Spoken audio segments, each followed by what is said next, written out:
So we're going to continue Perek Kafchet, Perek 28. It's a short chapter, but a very significant chapter that describes to us partially how one can overcome some of the obstacles in his way to self-growth. Even though we're talking about spiritual growth, self-growth is something very similar. We're talking about an individual who wants to refine his character. Refinement of character is something very lofty, something very, very special. One who does not believe in spirituality, one who does not have an understanding that he has a divine soul, may not be necessarily motivated to be a better person. Unless, of course, being a better person means more successful in life in general. But he does not see the relationship on how one's character can affect his relationship, his connection with Hashem.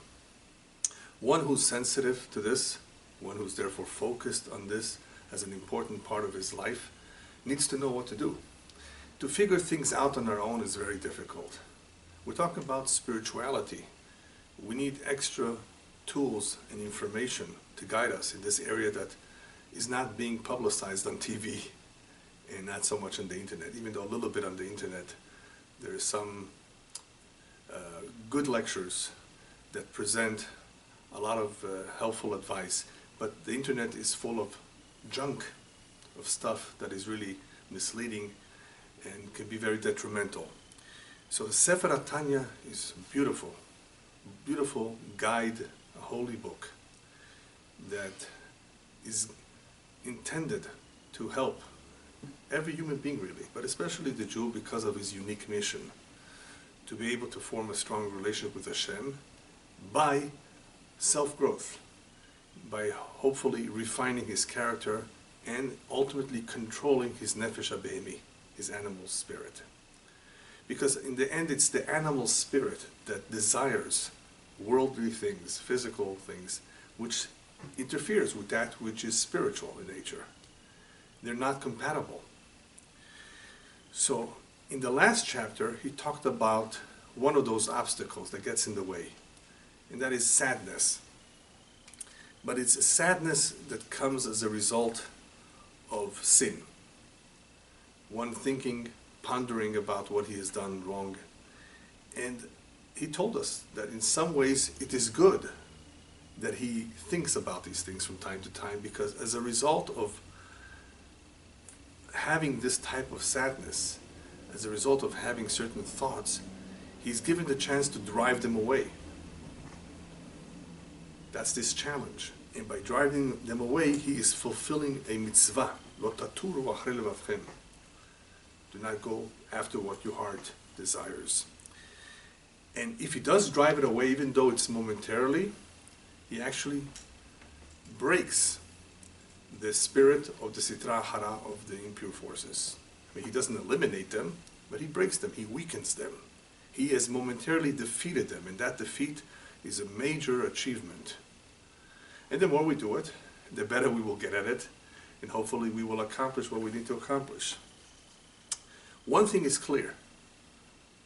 Whenever we do accomplish this and drive away or weaken the sitra hara, this brings tremendous pleasure, nahat ruach, to Hashem.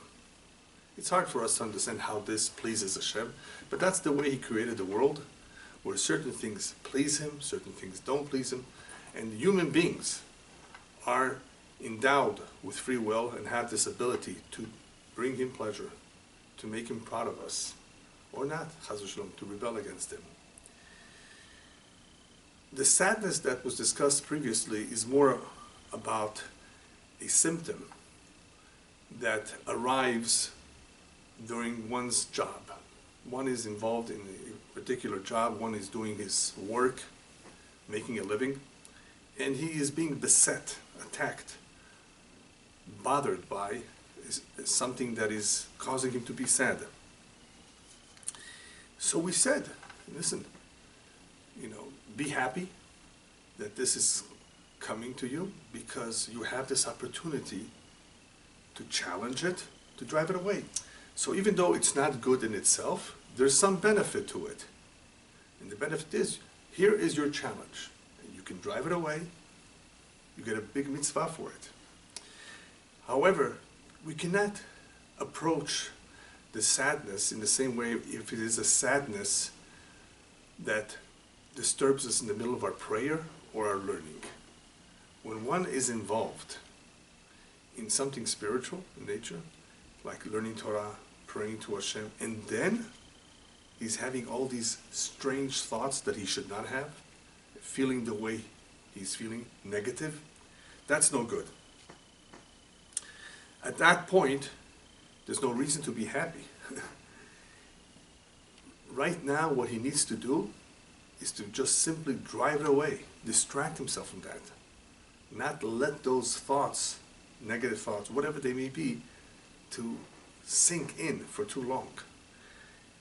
We don't want to be disturbed when we're doing something good, something spiritual.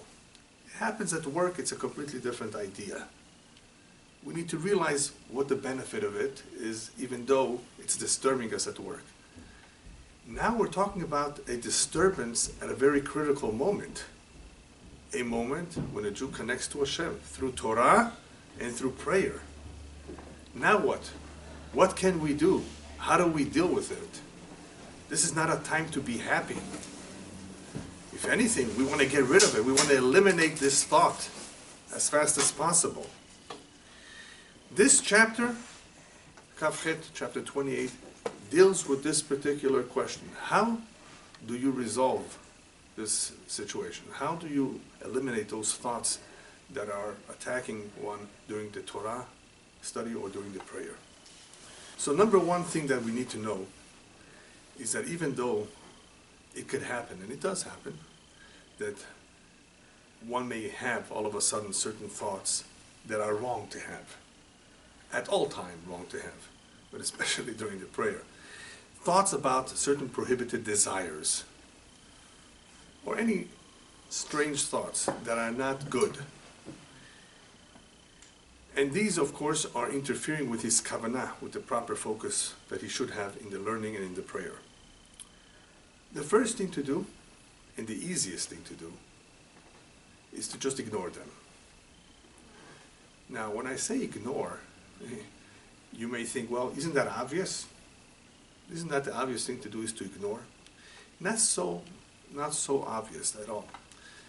There may be some who might claim, I'm going to challenge it. I'm going to argue with it. This is not a time to argue, and it could be dangerous to argue. You don't know who you're dealing with. You're dealing with the evil inclination, sitra, hara. This is not an ordinary enemy that you can argue with just like that. So the first and easiest and correct thing to do is to just ignore them. They're attacking you, they're infiltrating during the time of tefillah or Torah. Just don't think about it. Okay, so what is another option? There might be some who think they're smart, but they really are not very, very smart if they think as follows. There is a concept in the Kabbalah that very few people are aware of. Kabbalah and Chassidut. Very, very powerful idea that says as follows.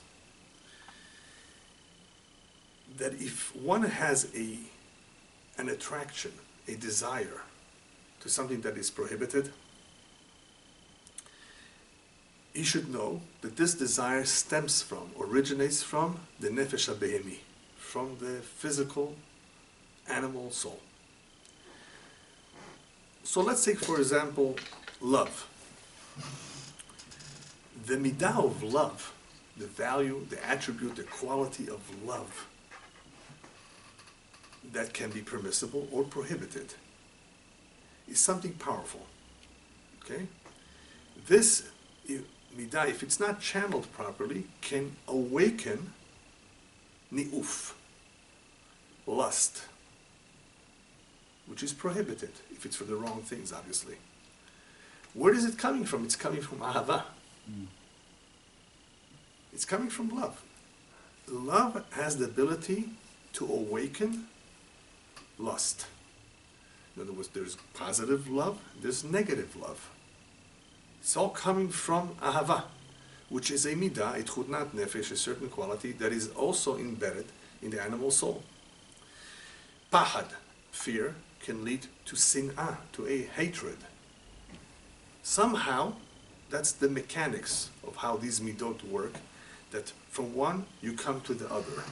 One is the source, one is the originating point, or where everything comes out from.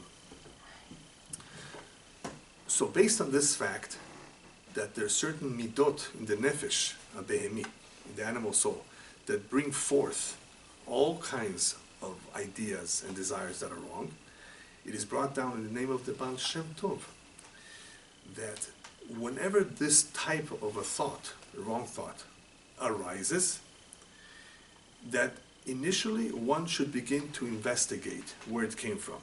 Where does it stem from? And of course you will find that it comes from the nefesh behemi, from the animal soul, not necessarily from the divine soul. And then, once he has investigated it, figured it out, he should take it and direct it to its source, to its spiritual source. The spiritual source of that thought. In other words, you have here a potential bad thought or bad desire coming from the animal soul. You've analyzed it and you realized where it's coming from. That's the root. That's where it originates from. Now the job is, go ahead and take it and elevate it. Channel it. Direct it to the higher level, to the spiritual level of that same thought. So let's give an example. Let's say one has a desire for something physical. He should analyze this physical object, this desire that I have for something that is physical, is really a revelation of a divine power that is enabling this physical object to be liked, to be attractive. It's so beautiful. Where is this coming from? Where are these thoughts coming from? Where is this drive originating from? It's originating from a koach elyon. It's a divine power that gives me this ability or this desire, this interest to want this. It's attractive. But instead of looking at it externally, after all, what are we looking at? At the physicality of it. So instead of focusing, looking at it, at its external garment, instead look at the divine power or the divine quality that's behind it, that is making it so attractive. So what did we just do? We shifted the focus from just looking at something externally. It's beautiful. There are many beautiful things in life, but some are prohibited for us. Instead of just focusing on the external beauty here, focus on the loftier spiritual koach, power that is making it so attractive. In this way, by refocusing, we elevate. We elevate that particular midah, that particular thought, that particular characteristic that is in the animal soul to its shoresh ha'elyon, to its higher source, to its divine source. What happens when we do that? By doing that, we accomplish something very, very important, is that we are able to extinguish, erase, eradicate, if you want to use that word instead, that which is unholy about it, and leave behind the holy sparks in it. What is unholy about it is these thoughts that crave that which is prohibited. It's the same thing almost, but we're refocusing and focusing on that which is holy and spiritual. So we are able to eliminate, by refocusing, that which is negative, that which is wrong, that which is bad, that which comes from the animal spirit, and focus instead on that which is important to us, that is holy and pure. And therefore we leave behind only holy sparks. This is a beautiful idea. It's a very powerful tool if we would be able to do so. But he reminds us right away, without getting too much into this concept. He doesn't elaborate on this idea too much in this chapter. But he reminds us right away, don't think you can do that. This strategy that I just told you briefly, I mean, I expounded it a little bit about it more, but this very powerful idea is only for tzaddikim. The righteous, the pure, can handle this, can do this successfully. For us, the Benonim, those who are somewhat in the middle, average, trying to do the best we can never do this properly, succeed. This is not intended for the Benonim, it's intended for the tzaddik. The question is why? It sounds great, it sounds powerful, it sounds like the best advice he can give us from a spiritual perspective on how to deal with it. Why do I say spiritual perspective? Because some may claim, well, psychology has some advice for you. No comparison. We're talking here about the neshama. Psychology cannot go that deep. And whatever is known is not necessarily 100% proven either. There's sometimes more than one opinion as to how to deal with a certain psychological or psychiatric problem. When we're dealing with the spiritual realm, we need completely different guidelines. That's coming from a spiritual source, not from a physical source. Human beings are not capable of digging that deep, figuring out everything about the neshama without outside help. So here he's providing us outside help, giving us this idea that's brought down in the name of the Baal Shem Tov. But he's telling us, I'm sorry to tell you, but you can't use this. He says, one is a fool, he says, if he thinks he can do that. I'll just go ahead and elevate those thoughts. No, only a tzaddik can do that. And the question is why? Why can a tzaddik do that and not a benoni?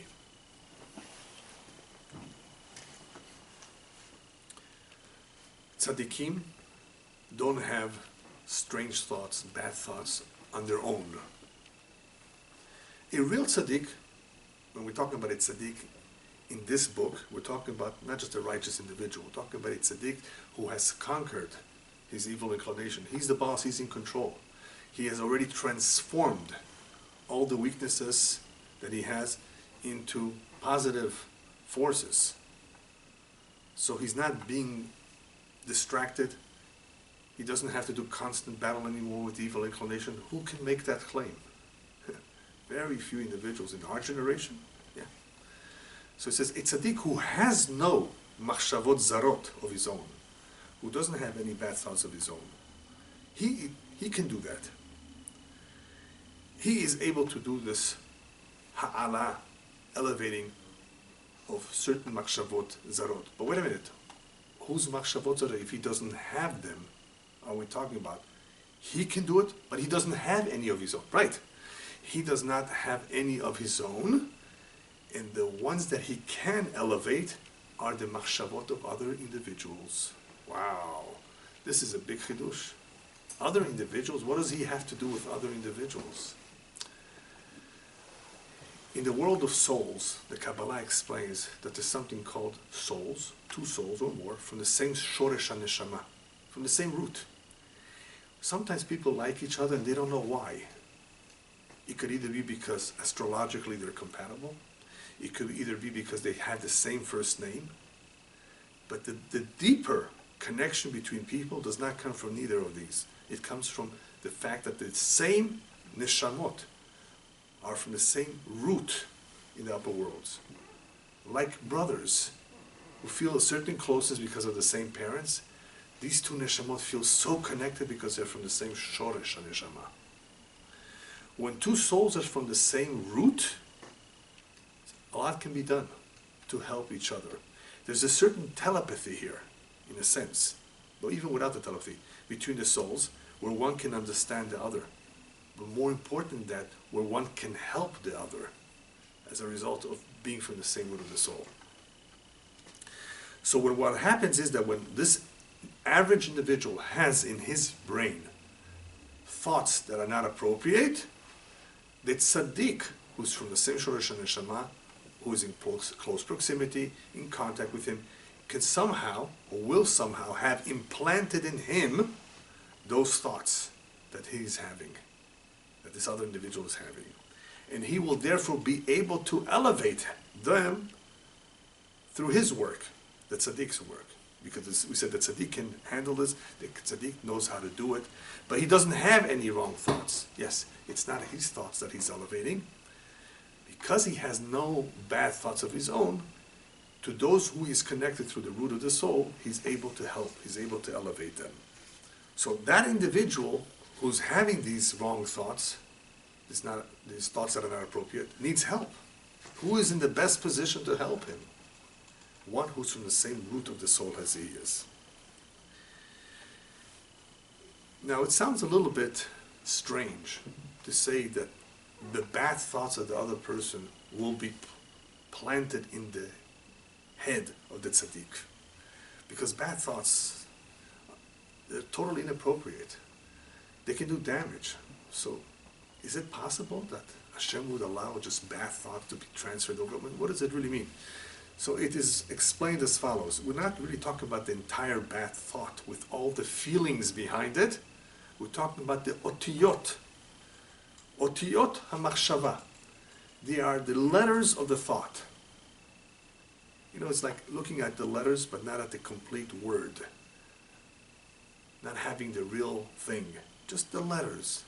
On a very, very low-key level. He's able to experience the struggle that this other individual who's from the same Shoresh HaNeshama, root of the soul, as he is. He's able to sense it. And as a result of that, he can help him. So he's able to sense that struggle without having the cravings, without having the inappropriate thoughts. So that's what it means. It's not that he's having the whole thing. It's not that the message or the thought is going over to him in the exact same way that he's feeling or experiencing them. No, it's just on a certain level, the challenge that he's feeling, that it goes through his mind. So what will the tzaddik do at this point? He will do just that, what we just said. He will channel them or redirect them to the loftier level, to the more spiritual level. And in this way, he will be elevating that midah, that characteristic, to its source, to where it should be, to the way it should express itself. Not in the wrong way, but in the right way. When that happens, when the midah is elevated, then the benoni, that average individual who's been struggling with these thoughts, is able to control himself. He will be able to litgaber, to strengthen himself and to control those weaknesses that he has in his nefesh habeimi, in his animal spirit. But again, this powerful strategy can only be accomplished through a tzaddik, not through the benodi. And he can do so because he doesn't have the bad midot. He doesn't have those weaknesses. This redirecting or rechanneling reminds me of a beautiful idea that we read about in last week's parasha. In last week's parasha, Yaakov finally meets Yosef after 22 years of not seeing him. Could you imagine a father who has not seen his beloved child for so long? What would you expect him to do? How would you anticipate that he will react? He will cry, he will hug him, he will kiss him. All he did, according to what is recorded, of course, at that moment that he first saw him, even though Yosef was very emotional, Yaakov said Kriyat Shema. He said the Shema Israel. And the commentaries ask, why is he saying Shema at this point? So there's all kinds of explanations about his comportment. He's after all seeing a king, and he's giving credit to the king of all kings. That's the way I explained it. That's what you should do first. If you ever want to bless someone, you first bless Hashem. Then you bless others. But there's more to this. This is the height of love that a father can have. The height, the sea of love and emotion that a father can have in seeing his son after so many years. Yaakov realized that. He was fully aware how emotional he is, how excited he is to see his son after thinking for so many years that he's gone. He therefore used that moment, that special moment, to channel all that excitement and emotion to Shema Yisrael Hashem Elokeinu Hashem Echad. Could you imagine? I'm sure that Shema Yisrael was the most powerful of all. He channeled, this is exactly what he did. He channeled all that excitement and emotion not to a human being, even though it's his son, and he's allowed to. But on Yaakov's level, let me take that beautiful excitement and emotion that I'm not going to have every day and channel it right away to Hashem. That is one explanation given for the Shema Yisrael. At that very moment, channel it to Hashem. Mm-hmm. And that's what's really being done, especially by the tzaddik here. Tzaddik can do so. He's clean, he's pure, doesn't have weaknesses. He's in control. He can therefore direct any weakness that he senses, even by others. He can help others. It is not explained in this book so much, but it is brought down in other books of Hasidut, that it really was one of the ideas of having a Rabbi by the Hasidim. Mm-hmm. People don't understand. They really, really do not understand the entire movement of Hasidut, why it came about through the Baal Shem Tov.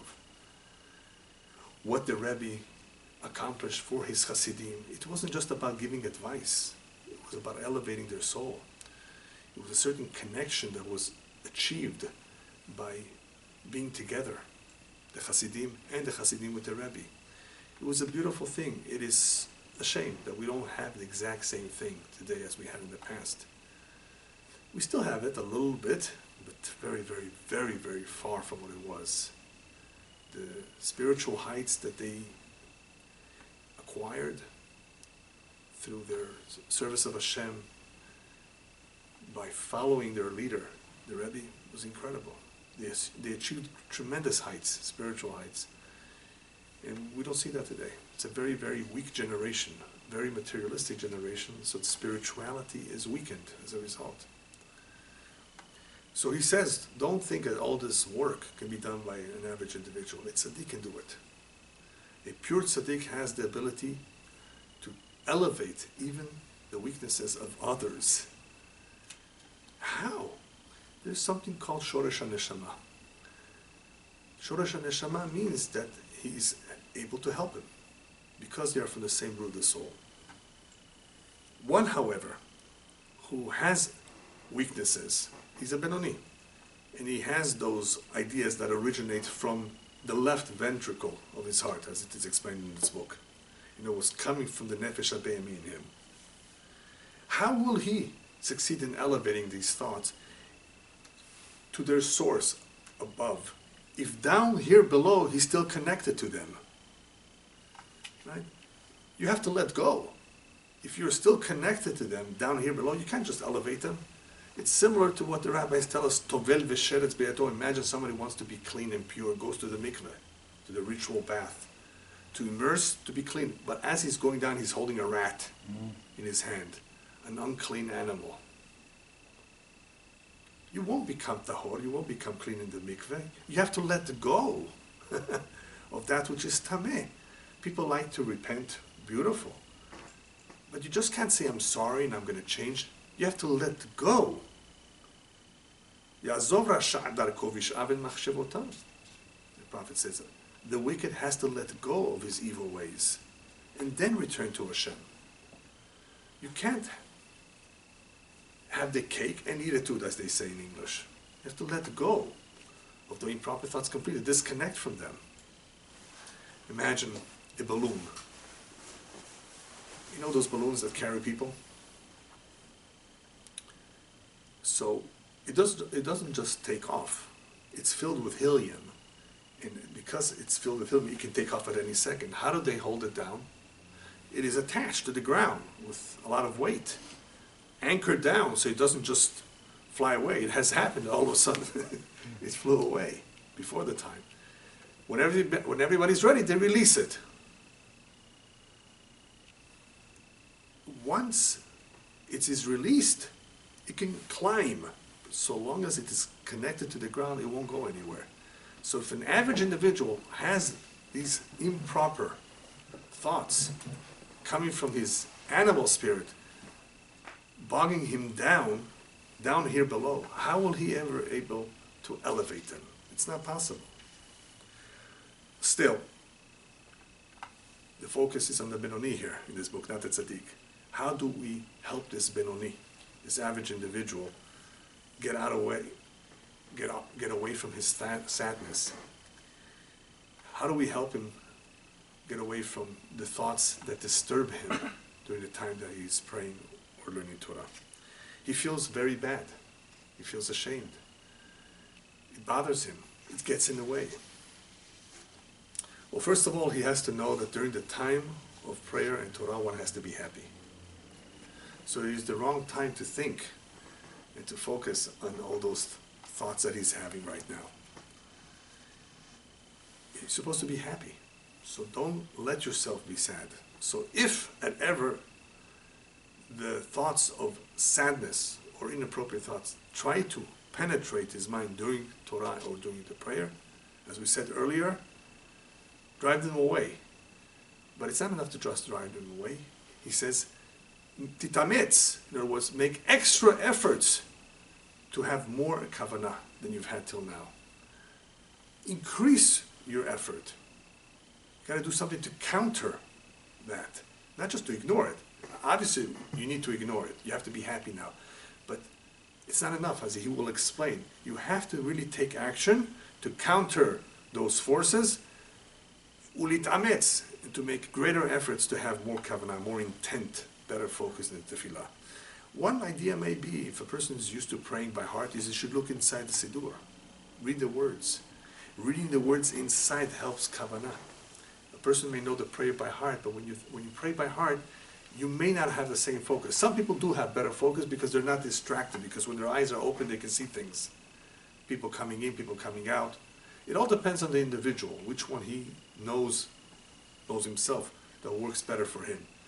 But one has to be creative about it, to increase his kavanah, his intent, his focus in the tefillah, and of course ignore those thoughts at the time of prayer or tefillah. When he's increasing his kavanah, he should obviously also increase the amount of simcha. Now, let me tell you a trick. I don't know if it's a trick, but it's a real important idea. In order to help someone have better kavanah, it is imperative that one understand what he's saying. Do you know that the majority of people who pray, even if they understand some of the words, they don't really focus on what they're saying? Not so much because they rush through it.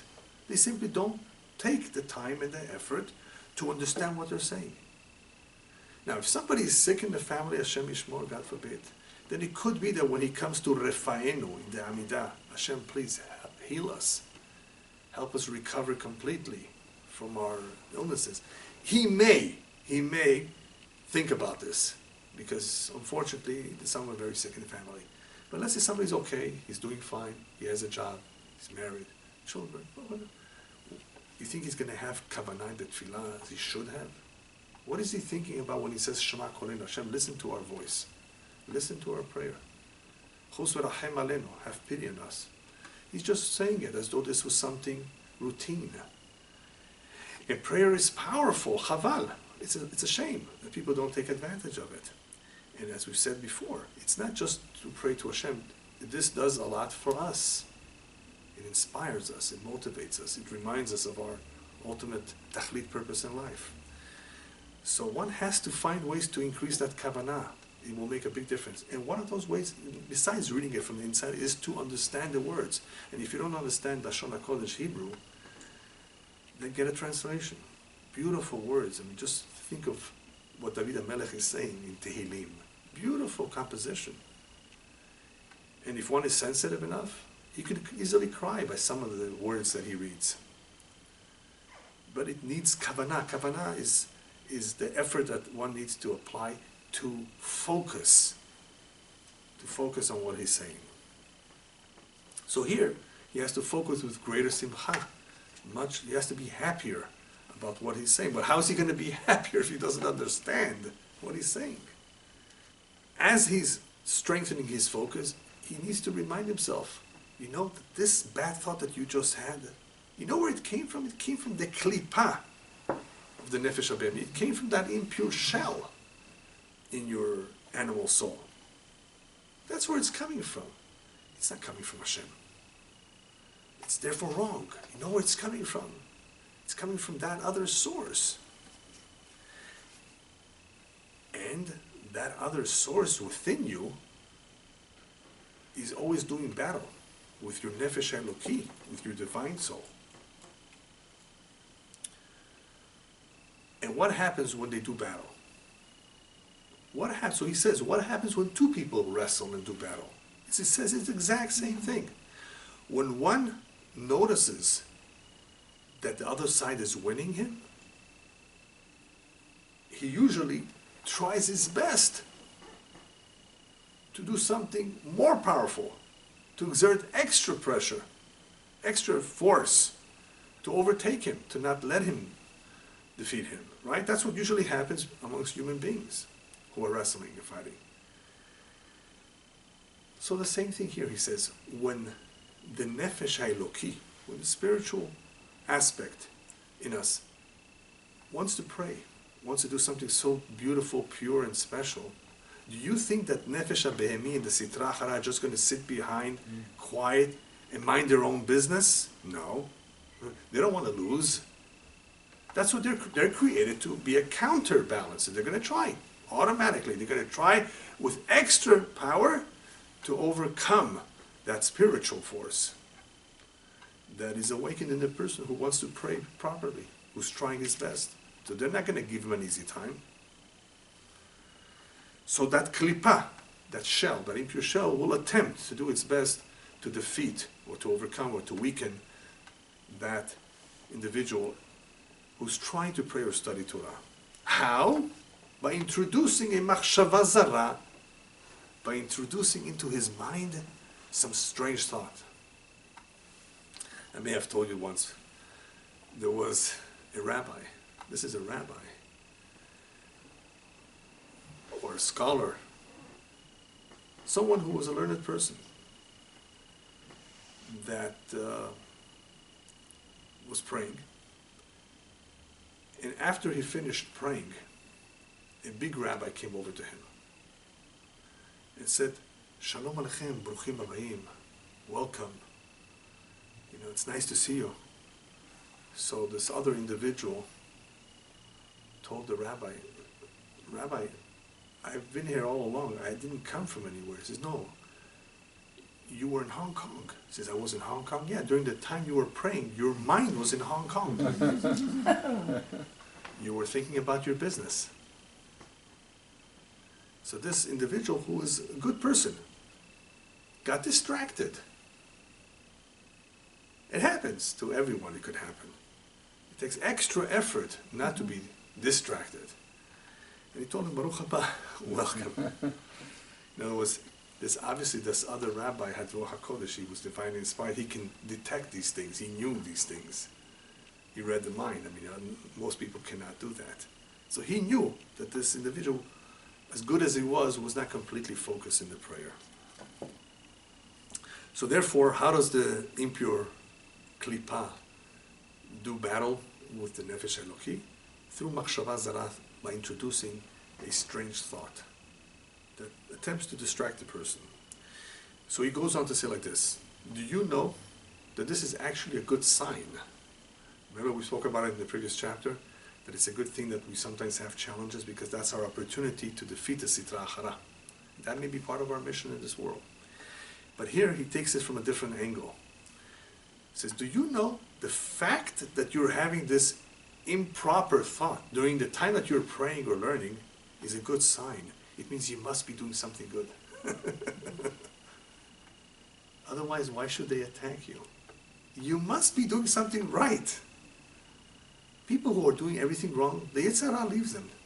They're an automatic. They're just doing what the Yetzer Hara, the inclination, wants without having to be too much, motivated or pushed to do it. They do it on their own, that which is wrong. Here, this individual is trying to do that which is right. You think the Yetzer Hara is just going to sit behind, do nothing? No. That sitra achara will somehow try, to invade that mind. In this case, it's the mind. To try to distract it it must be you're doing something good therefore. So think about that. This is helpful. This is very helpful because it reminds us that we can do battle with the Sitra Achara and win. We can. We really could. We just have to understand how it operates, what it wants from us. What is it that we need to accomplish? We need to know ourselves. We need to know the Sitra Achara. We need to have a better understanding of the battle that's going on, which leads us to the next point. He says this knowledge, this recognition that we're doing something right really should make us very, very happy. It should really give us tremendous encouragement to further make an effort to be stronger in how we apply ourselves to our prayer and the study of the Torah. It should really make us happy. The problem is, the reason why people don't think of it that way, and the reason why people are not so happy, is because of a mistake that they have. Mistaken thinking. The mistaken thinking goes as follows. If I'm getting all these strange thoughts in the middle of my prayer or my Torah, and they are disturbing me, it must be indicative that my prayer is no good. That I'm not accomplishing anything. That I'm not praying as I'm supposed to be. This is a very normal, natural thought, by the way, you should know. For somebody to think like that. Now here we're not talking about someone who doesn't care. Because if somebody doesn't care, he's not bothered by the thoughts, he's not paying attention to anything, he's just finishing up, going to work and forget about his prayer. He did what he thought was good enough. Here we're talking about somebody who's sensitive. Remember, he's working on himself. He wants to be a better person. He wants to become more of a tzaddik than he is now. So he's bothered. He's still, even though he's bothered, he can be mistaken. And what's his mistake? Thinking that the fact that all these thoughts are disturbing him in his prayer must be that I'm not praying right. It just must be I'm not doing something right. Because had I been praying right, I wouldn't have these thoughts. This is a mistake, he says. Why is it a mistake? This leads us to the point that I said before that is very significant here. He has a very, very significant point here. And the point is as follows. This claim, this thought that we're not doing a good job would be true if all we had was one nefesh. If all we had was one soul. And this one soul is the one that prays, and it's the one that has the thoughts, the wrong thoughts. Then one can make the claim our prayers are not as good as they should be, because of these strange thoughts that are interfering with our prayers. But the fact is that we don't have one soul, we have two types of souls. One is a nefesh eloki, one is divine, and one is animalistic. And these two souls, it just happens to be that throughout our entire life, they do battle with each other. They want different things. And therefore, all the pure thoughts, the Torah thoughts, the Yirat Shamayim thoughts, fear of heaven thoughts, all these lofty spiritual thoughts are coming from the Nefesh Eloki, from the divine spiritual soul. And the mundane thoughts, cravings, and ideas are coming from the Nefesh HaBehemi, which is exactly the opposite, something completely different. They don't get along. It just happens to be also that the Nefesh HaEloki, that divine soul, is dressed up or conjoined with the Nefesh HaBehemi. I mean, they're stuck together in a sense. Now, because they are conjoined, what happens? The Nefesh HaEloki cannot escape, ignore those thoughts, the improper thoughts that enter it. It is conjoined. It's in the same cell, the same cage. The same physical body. They're both present. You can't get away. Whatever the Nefesh HaBehemi expresses, if it expresses something wrong, the Nefesh HaEloki is going to sense it. It's going to become aware of it. And this Nefesh HaEloki that is conjoined with the Nefesh HaBehemi, even though it has a different job, cannot just ignore so easily the thoughts that are originating the nefesh habehemi. And the problem is that it's disturbing him. It's really giving him a hard time. It is a battle. People struggle sometimes, right, between right and wrong. And this is what it is. This is what it's all about. It's two souls, not one. So you can't therefore say, my prayer is not good.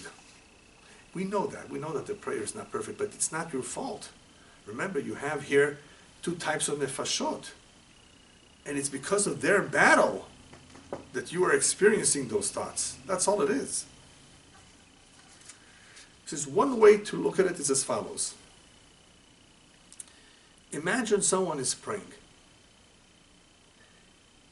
Somewhere in the middle of the road, not in a shul. And as he's praying, an individual approaches him, and this individual happens to be a non-believer in God. And on top of that, he's evil. And all he wants to do is to disturb this individual who's praying. Now, he's not just going to hit him. He's going to ask him questions. He's praying, but he doesn't care. Remember, he's evil. He's a non-believer. He doesn't care. So he's going to try to interrupt him. He's going to ask him questions. To do what? To confuse him, to distract him. Now, let me ask you, if this individual's only intent was to ask him a question, not to bother him, how will this end? By giving him an answer, right? If that's all he wants to do, give him an answer to his question and then we're finished. But when the intent of this individual is to disturb him, what is he going to do when you give him an answer to his question? He's going to ask another question. If his entire motive here is to disrupt, to interfere, to bother, then answering his questions, trying to deal with him, is not going to help him. On the contrary, it's going to bring on more and more questions. So therefore, what do? Since this is what's at stake, a challenge between the nefesh Eloki, the divine spirit, and the nefesh habehemi, the animal spirit, what's at stake is who's going to win, and whether his prayer will be a good prayer or not, whether he will be able to control those thoughts or not. What should he do when they are disturbing him during the middle of the prayer right now we're talking about? Don't answer. Don't answer even one question. Don't deal with it. It is very tempting. It's brought down in the books that discuss this idea, other books, that it's very tempting for one to try to negotiate or to argue with the Yetzer Hara. Yetzer Hara, come on, this is not a good idea. Don't try that, especially not now, at the time of prayer, because you won't win. He's going to put up more questions. And you might say, well, let him ask all the questions he wants. No, it's a problem. Because if the thoughts are not driven away right away and you don't ignore him, they'll keep coming. And the mind will become more and more contaminated with inappropriate thoughts. Don't sink into this. Don't consider that you can win by arguing against the Yetzer Hara. And especially during the prayer, you have to be happy. You have to focus. You have to have the kavanah. This is definitely not the time. But it's coming at you. Yes, it's coming to you because we have a nefesh habehemi. Ignore it. Don't answer back. And this is what he says. Make yourself deaf. Now, why is making yourself deaf such a good idea?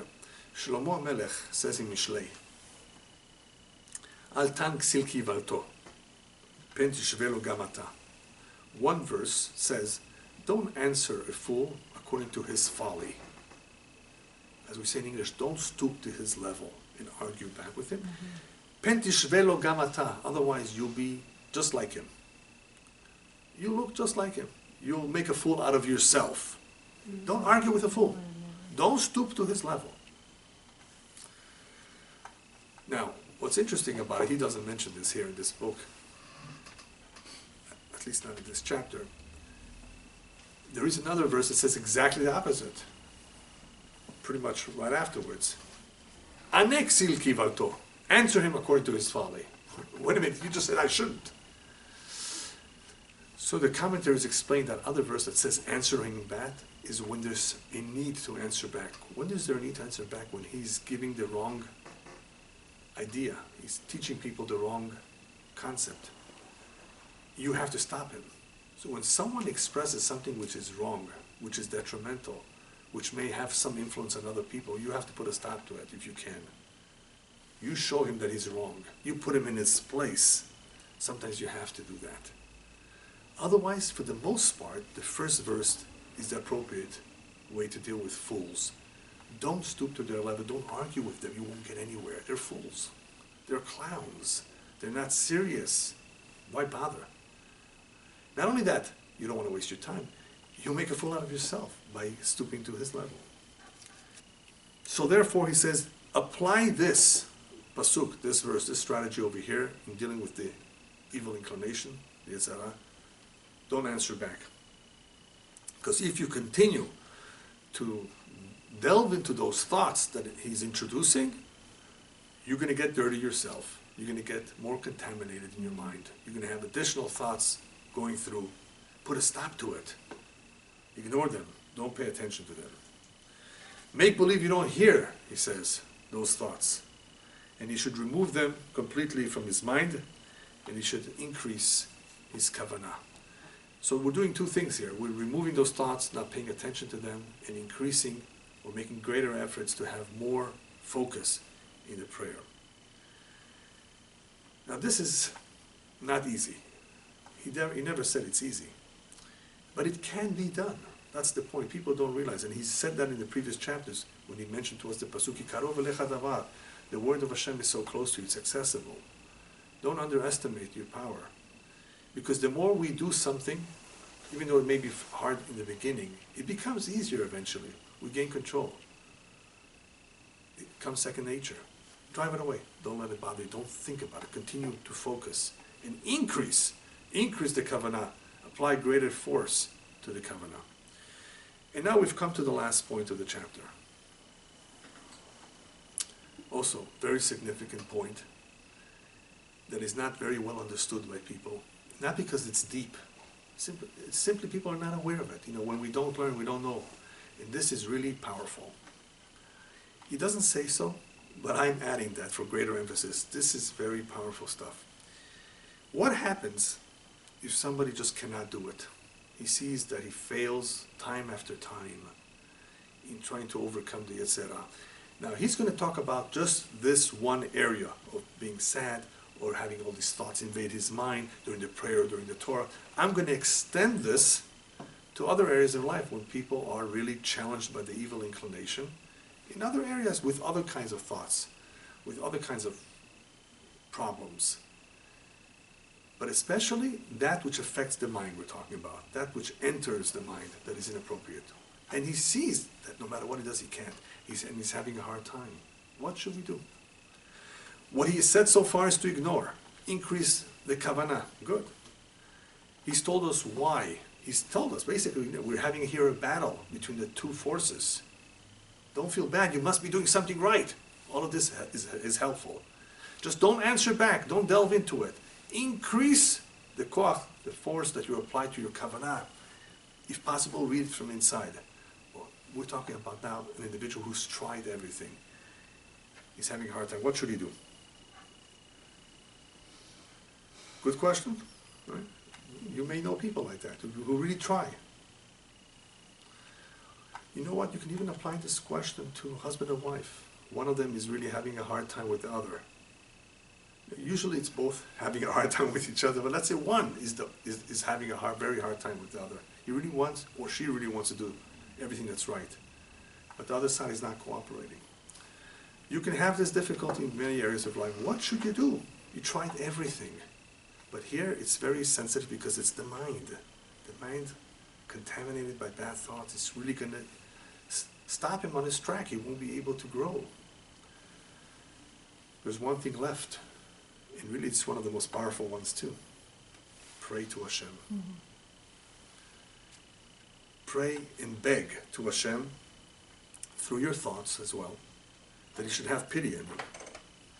Have pity on your children. In the same way a father has pity on his children that come from his moach, that come from his brain, who originate from him. And we originate from Hashem, right? As it says, Ki chelek Hashem, Amo. We are part of him, the Jewish people. We're a part of him. So the more so that he should have pity on us. We want to do your will, but help us.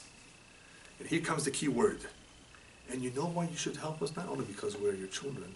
Aseh lema'ancha velo lema'anenu.